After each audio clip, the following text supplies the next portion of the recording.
Welcome to జనం కోసం journalism news. చిట్టీలు అధిక వడ్డీ పేరుతో అమాయక ప్రజలను మోసం చేసి కోట్ల రూపాయలు వసూలు చేసిన పత్తిపాక గ్రామానికి చెందిన పెరుమాండ్ల కిషోర్ అనే వ్యక్తిని సాయంపేట పోలీసులు అరెస్టు చేశారు. హన్మకొండ జిల్లా సాయంపేట మండల కేంద్రంలోని పత్తిపాక గ్రామంలో చిట్టీలు అధిక వడ్డీ పేరుతో అమాయక ప్రజలను మోసం చేసి కోట్ల రూపాయలు వసూలు చేశారు.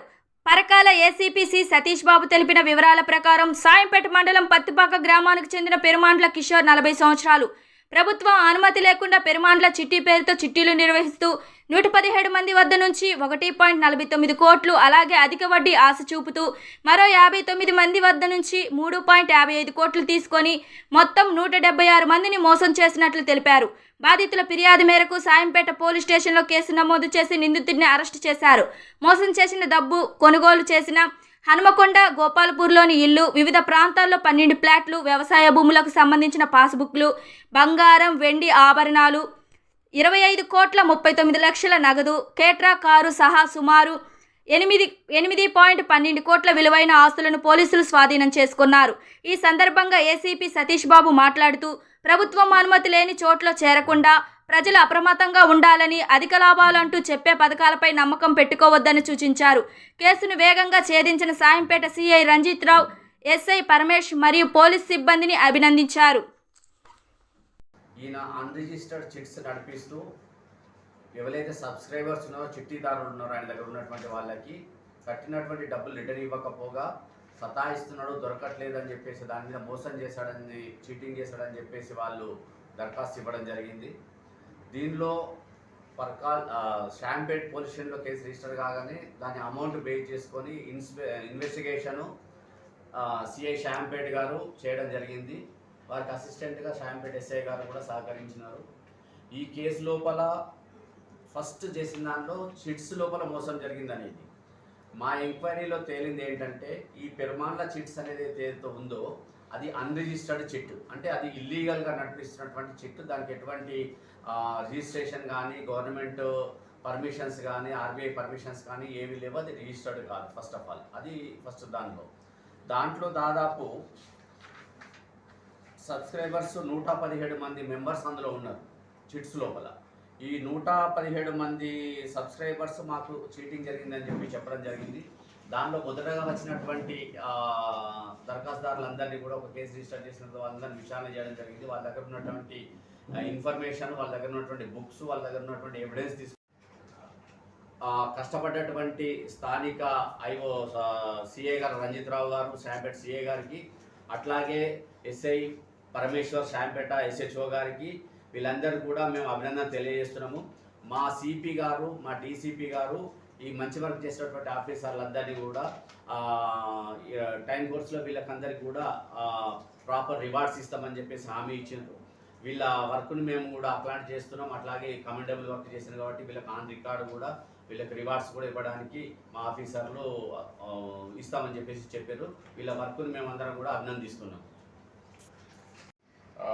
రికవరీలో పార్ట్గా ఇదేమో 19వ తారీఖు నాడు జరిగింది. తర్వాత 7/3 నాడు మరొక దరఖాస్తు వచ్చింది. దాంట్లోపల బాధితుల సంఖ్య 59 మంది ఉంది. ఫస్ట్ దాంట్లో క్రైమ్ లోపల అందరు చిట్టు బాధితులు, చిట్స్ కట్టినటువంటి బాధితులు దాంట్లో ఉన్నారు. ఫస్ట్ క్రైమ్ లోపల దాంట్లో 117 మంది బాధితులు. రెండవ దాంట్లోపల దీని లోపల అప్పులు ఇచ్చినటువంటి వాళ్ళు, అప్పులు తీసుకొని హై రేట్లో అప్పులు తీసుకొని ఇంట్రెస్ట్ ఇస్తా అని చెప్పేసి మోసం చేసిన దాని లోపల ఇంకొక కేసు అయింది. అంటే ఇది అప్పులకు సంబంధించింది, అదేమో చిట్స్కి సంబంధించింది. దీనిలో బాధితుల సంఖ్య వచ్చేసి 59 మంది ఉన్నది. దీని లోపల మాకు తెలిసినంత వరకు ఇందులో ఫ్రాడ్ అయినటువంటి అమౌంట్, చిట్స్ లోపల అయినటువంటి అమౌంట్ ఎంతంటే 1,49,22,000 రూపాయల అమౌంట్ చిట్స్ లోపల ఫ్రాడ్ జరిగిందనేటువంటిది ఇది అమౌంట్. అట్లాగే ఈ అప్పులకు సంబంధించినటువంటి దాని లోపల 59 మంది దగ్గర డిపాజిట్స్ తీసుకొని ఇంట్రెస్ట్ ఇస్తాను తీసుకొని ఇవ్వకపోయినటువంటి అమౌంట్ వచ్చేసి 3,55,67,500 రూపాయల అమౌంట్. ఆయన డబ్బులు ఇతరుల దగ్గరికి వెళ్ళి అప్పుగాను తీసుకొని ఇంట్రెస్ట్ ఇస్తాను తీసుకొని ఇవ్వనటువంటి అమౌంట్ ఇది. దీని ప్రకారంగా దీని లోపల ఇన్వెస్టిగేషన్లో భాగంగా మా వాళ్ళు మొత్తం దానికి సంబంధించినటువంటి వివరాలన్నీ తీసుకొని ఆయన పట్టుకున్నప్పుడు ఈరోజు ఆయన అరెస్ట్ ఏంటంటే మాందార్పేట లోపల ఈరోజు మార్నింగ్ 8 గంటలకు ఆయన అప్రహెండ్ చేసి ఆయన ఇంటరాగేషన్ చేసినప్పుడు రివీల్ అయినటువంటి విషయాలన్నిటి నుంచి ఆయన నుంచి బరామదు చేసినటువంటి స్వాధీనపరుచుకున్నటువంటి అమౌంట్ ఏదైతే ఉందో దీంట్లో మాకు తెలిసినటువంటి మేము సీజ్ చేసినటువంటి ప్రాపర్టీ లోపల దీంట్లో కొన్ని ఎప్పుడు కూడా ఈయన బిజినెస్ స్టార్ట్ చేసిన తర్వాత ఈ బిజినెస్లో నుంచి వచ్చినటువంటి డబ్బుల్ని ఈ బిజినెస్ ద్వారా ప్రజల దగ్గరికి తీసుకున్నటువంటి డబ్బుతో ఆయన సంపాదించుకున్నటువంటి ఆస్తులు ఏవైతున్నాయో అవన్నీ కూడా ఎస్టాబ్లిష్ కావడం జరిగింది. ఆయన తండ్రుల నుంచి ఆయనకు వచ్చినటువంటి ఆస్తి అంటే మొదటి నుంచి వచ్చినటువంటి ఆస్తి కాకుండా ఈ బిజినెస్ చేసిన తర్వాత ఈ బిజినెస్ ద్వారా ఆయనకు వచ్చినటువంటి డబ్బుల్ని ఆయన డైవర్ట్ చేసేసి ఆయన ఆస్తులు సంపాదించుకోవడం జరిగింది. ఆ ఆస్తులకు సంబంధించినటువంటి వివరాలు అంటే కొన్ని ఏమో ఆస్తుల మీద పెట్టిండు, అంటే ఇమ్మూవబుల్ ప్రాపర్టీస్ అనగా స్థిరాస్తుల మీద పెట్టిండు, కొన్ని ఏమో బ్యాంకులలో పెట్టుకున్నాడు, అంటే ఆయన దగ్గర ఉన్నాయి, కొన్ని ఆర్నమెంట్స్ చేసుకున్నాడు, కొన్ని ఏమో బండి కొనుక్కున్నాడు, ఇట్లాంటివన్నీ ఆస్తులు సమకూర్చుకున్నాడు. ఈ ఆస్తులన్నిటి కూడా మేము అన్ని కూడా సీజ్ చేసుకోవడం జరిగింది. ఈ సీజ్ చేసుకున్నటువంటి ప్రాపర్టీస్ లోపల మాకు ల్యాండ్ డాక్యుమెంట్స్ అప్రాక్సిమేట్గా మేము వాల్యూ కనుక వేసినట్టయితే మార్కెట్ వాల్యూ అటు ఇటుగా వేసుకున్నట్టయితే అందాజా చెప్తున్నాను, ఇది ఎగ్జాక్ట్ వాల్యూ కాదు, ఇది ఫ్లక్చువేట్ అవుతుంది. దీని లోపల ల్యాండ్కి సంబంధించినటువంటి డాక్యుమెంట్స్ ఆల్మోస్ట్ ఒక 4,63,00,000 విలువ చేయగలిగేటువంటి, ఎగ్జాక్ట్ కాదు అందాజా విలువ చేయగలిగేటువంటి ల్యాండ్ డాక్యుమెంట్స్ మేము సీజ్ చేసుకోవడం జరిగింది.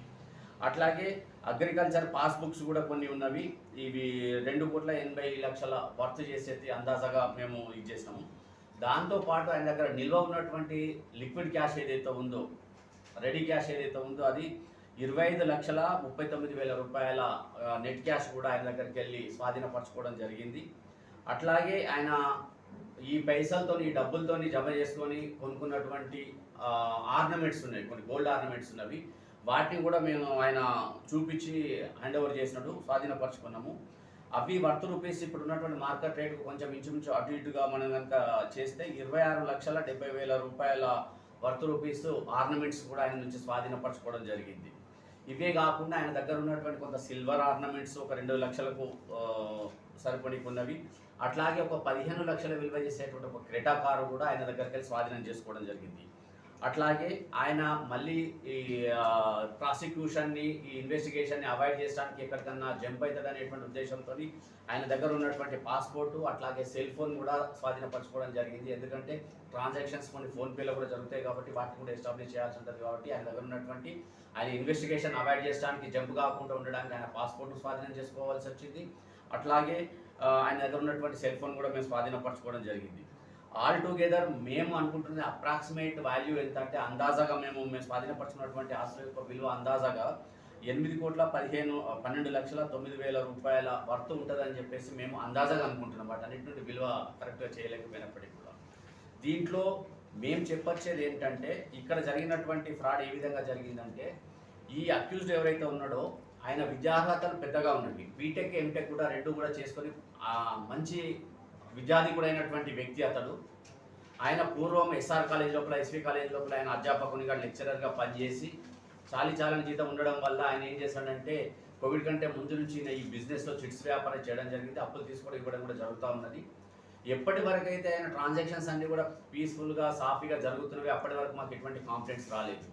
ఒకసారి కోవిడ్ వచ్చిన తర్వాత ఆయన మిస్మేనేజ్మెంట్ కావచ్చు, ఇంకేదైనా కావచ్చు, ఆయన ప్రజల యొక్క డబ్బు పక్కదారి పట్టించి ఆయన ఆస్తులు సమకూర్చుకోవడం వల్ల కావచ్చు, ఇవ్వాల్సిన వాళ్ళకు ఇవ్వకపోవడం వల్ల ఈ క్రైమ్ అనేది ఎస్టాబ్లిష్ అయింది, ఈ క్రైమ్ చేయాల్సి వచ్చింది. ఆయన ఇవన్నిటిని ఎగ్గొట్టడానికి ఆయన ఇక్కడ నుంచి బయటి ప్రదేశాలకు వెళ్ళిపోవడం వల్ల వీళ్ళకి అనుమానం వచ్చేసి వీళ్ళు దరఖాస్తు ఇవ్వడం జరిగింది. ఈ రకంగా మేము ఈ కేసు రిజిస్టర్ చేయడం జరిగింది. ఎవరైనా మాకు సూచన ఏంటంటే మా పోలీసు నుంచి మీ ప్రజలకు అప్పీల్ ఏంటంటే మీ మీడియా ద్వారా ఎవరైనా చిట్టీలు కడితే కష్టపడినటువంటి సొమ్ము వాళ్ళు ఆరకాలకు కష్టపడి సంపాదించినటువంటి డబ్బుల్ని ఈ లోకల్గా నడిపించేటువంటి చిట్టీలు వేయడం వల్ల అంటే ఎలాంటి రిజిస్ట్రేషన్ లేకుండా, ఎలాంటి అనుమతి ఆర్బీఐ అనుమతులు లేకుండా, ఎలాంటి కార్పస్ ఫండ్ కట్టకుండా ఉన్నటువంటి చిట్ల లోపల కనుక ప్రజలు కనుక వాళ్ళ కష్టార్జితాన్ని కనుక చిట్ల రూపంలో వేస్తే ఇలాంటి సందర్భాలు ఎన్నో మనం చూస్తూ ఉన్నాం, ఇటువంటి మోసాలు జరుగుతాయి. కాబట్టి మా అప్పీల్ పోలీస్ ద్వారా ఏంటంటే మీరు దయచేసి రిజిస్టర్డ్ చిట్స్ తప్ప వేరే చిట్స్లో కనుక మీరు వేసినట్టయితే ఇటువంటి ఫేస్ చేయాల్సి వస్తాయి. కాబట్టి ప్రజలకి సూచన చేస్తున్నాం, ఎప్పుడు కూడా అన్రిజిస్టర్డ్ చిట్స్లో వేయకూడదు. అట్లాగే దీంట్లో రెండో కేసు అయినటువంటి అత్యధిక వడ్డీ ఇస్తారని ఆశ చూపడం వల్ల ఆశపడి మీరందరూ కూడా ఆయనకు దగ్గర డిపాజిట్లు పెట్టడం జరిగింది. అవి కూడా ఆయన సొంత ఖర్చుల కోసము, సొంత సమకూర్చుకోవడం కోసం వాటిని డైవర్ట్ చేసిన ఫండ్స్ అన్ని ఆయన సొంత ఆస్తులు సమకూర్చుకున్నాడు. కాబట్టి ఎప్పుడు కూడా ప్రజలు అత్యధిక వడ్డీ వస్తుందనేటువంటి ఆశతోని ఎక్కడ కూడా డబ్బుల్ని ఎవరికి ఇచ్చేసి మోసపోవద్దు. బ్యాంక్ ఇంట్రెస్ట్ కంటే ఎవరైనా ఎక్కువ ఇస్తున్నారు అని అంటే దాని లోపల డౌట్ పడాల్సిన అవసరం ఉంటుంది. అది ఎప్పుడు కూడా పాసిబుల్ కాదు. ఎక్కడైనా మిస్ మ్యాచ్ అయితే వాళ్ళు ఇవ్వడం లోపల ఎక్కడైనా మిస్ మ్యాచ్ అయ్యేది ఉంటే మొత్తానికి మొత్తం ఎగ్గొట్టేటువంటి పరిస్థితి వస్తుంది. కాబట్టి ప్రజలందరికీ కూడా మీ ద్వారా మా సూచన ఏంటంటే ఎట్టి పరిస్థితుల్లో రిజిస్టర్డ్ కానటువంటి చిట్స్లో మీరు చిట్స్ వేయకూడదు. అట్లాగే అధిక వడ్డీలు వస్తున్నాయని చెప్పేసి ఏ స్కీములో కానీ డిపాజిట్లు కానీ పెట్టడం వద్దని చెప్పేసి మా తరఫున మా అప్పీల్ ఇది. ఇక్కడ ఉన్నటువంటి శాంపేట ప్రాంత పబ్లిక్ అందరు కూడా మేము ఒకటి అలర్ట్ చేస్తా ఉన్నాం మీ ద్వారా. Thank you.